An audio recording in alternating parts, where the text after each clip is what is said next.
I'm so happy to be interviewed today by Mark Robbins. I'm so happy to be interviewing Chuck Red. My good friend Mark, who's one of the great photographers in jazz. Thank you. And we've been friends for probably 15 years. As they said, yeah. Yeah. We started meeting here and in Norfolk, Virginia, where Mark lives. And we always hang out and have a good time. It's one of the perks of my job. You meet people like Chuck. An honor to be at the North Carolina Jazz Festival. So happy to be here. And the fact that it's the 40th year is so special. And also, I have to mention this, Gail, my lovely wife, who's sitting right over here. Gail, she's the one, if every once in a while when I'm playing, she lets out a hoop or a holler. That's good. So I couldn't do any of this without her. She mentioned to me, she said, you know, this year is very special. And I said, well, every year is special, but you know, she said, this is the 40th year that you've been on the road playing music. Wow. Maybe we can get Chris Gelb up here to play little brushes with us. I hope I'm not interrupting your breakfast. Chris Gelb, ladies and gentlemen.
Master classes here, but you have a big interest in educating. I do. Yeah, I love to educate.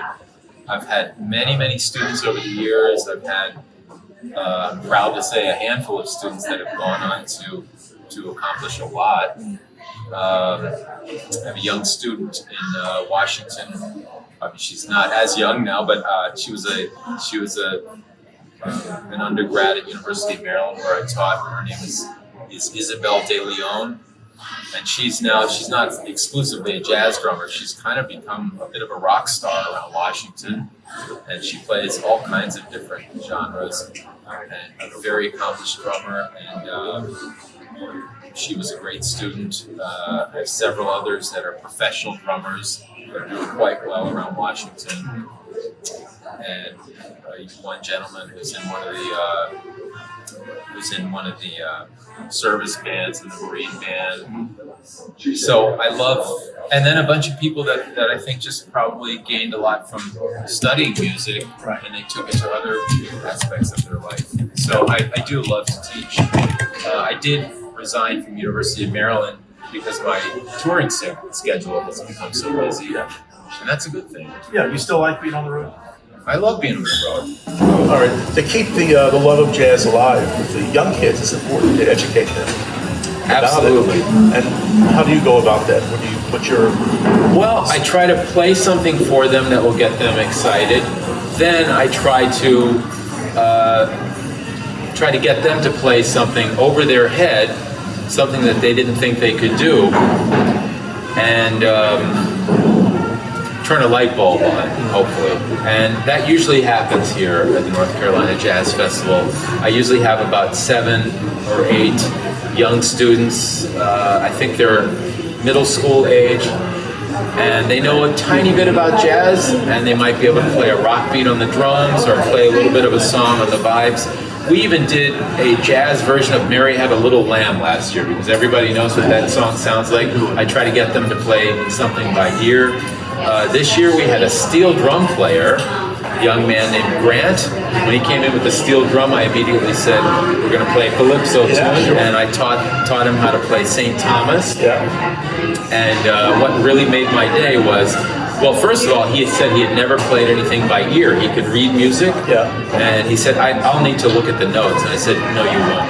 And I fed him the notes, and it's a relatively simple song to play.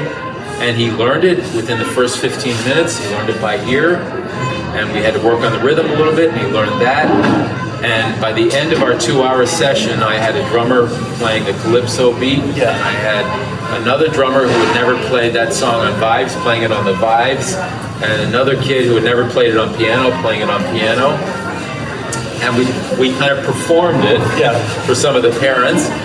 And as young Grant with the steel drum was walking out of here, he looked up at me and he said, you know, for our next school concert, they're looking for material.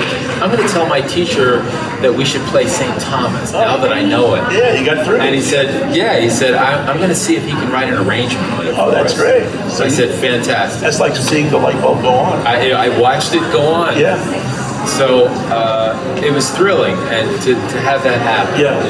And I know I had many wonderful teachers, mentors, and jazz luminaries that I was lucky enough to be in their presence. I had that moment with them, the people that changed my life. Right. And sometimes it was just one little moment, one little comment that made you realize you could do something you didn't think you could do. Yeah. So it's very important.